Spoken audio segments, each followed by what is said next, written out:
सोचा है कि सरकार का मतलब क्या होता है?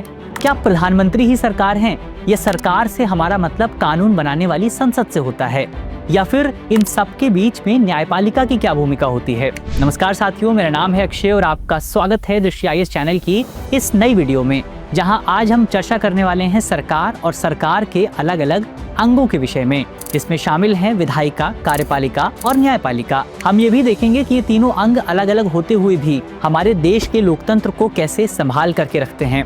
लेकिन इन सभी विषयों पर डिटेल से चर्चा करने से पहले जो सवाल आपके मन में आना चाहिए वो ये है कि आखिर ये सरकार के काम को अलग अलग अंगों में विभाजित करने का कॉन्सेप्ट आया कहाँ से?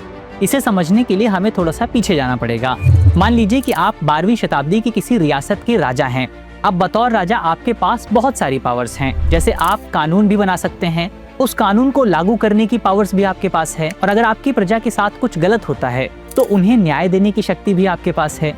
अब आप सोचेंगे कि सब कुछ तो ठीक है, आखिर यहाँ पर समस्या क्या है? तो समस्या ये है कि यहाँ पावर्स का संकेंद्रण यानी कि कंसंट्रेशन हो रहा है, यानी सारी शक्तियाँ एक ही स्थान पर या एक ही व्यक्ति के पास इकट्ठी हो गई हैं, और वो व्यक्ति चाहे तो इन्हें प्रजा की भलाई के लिए भी इस्तेमाल कर सकता है और प्रजा को नुकसान पहुंचाने के लिए भी, यानी सब कुछ एक इंसान के विवेक पर निर्भर करता है।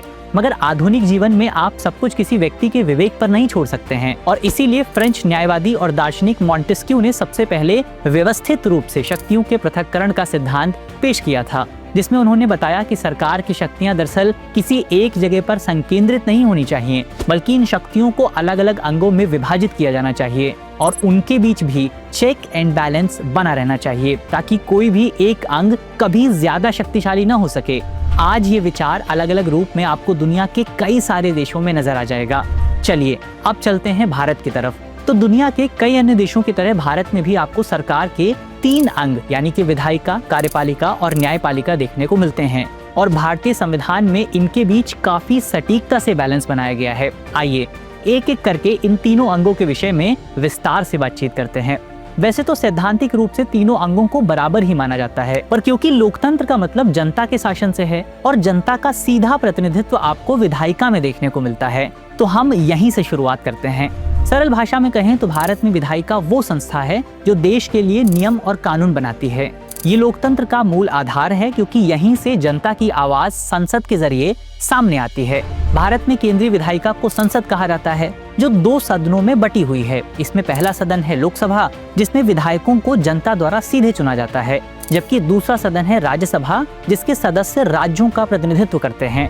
विधायिका के मुख्य कार्यों में शामिल हैं नए कानून बनाना, पुराने कानूनों में संशोधन करना, बजट पास करना, सरकार पर नियंत्रण रखना और राष्ट्रपति, उपराष्ट्रपति आदि का चुनाव या महाभियोग कराना। लोकसभा और राज्यसभा में कानून का मसौदा एक बिल के रूप में पेश होता है, फिर उस पर चर्चा होती है, संशोधन होते हैं और बहुमत से उसे पारित किया जाता है। इसके बाद उस बिल को राष्ट्रपति की मंजूरी से कानून बना दिया जाता है। चलिए इस पूरे काम को हम एक उदाहरण से समझने की कोशिश करते हैं। मान लीजिए कि सरकार digital personal data protection bill लाना चाहती है, जो आपकी ऑनलाइन गोपनीयता को सुरक्षित करने के लिए नियम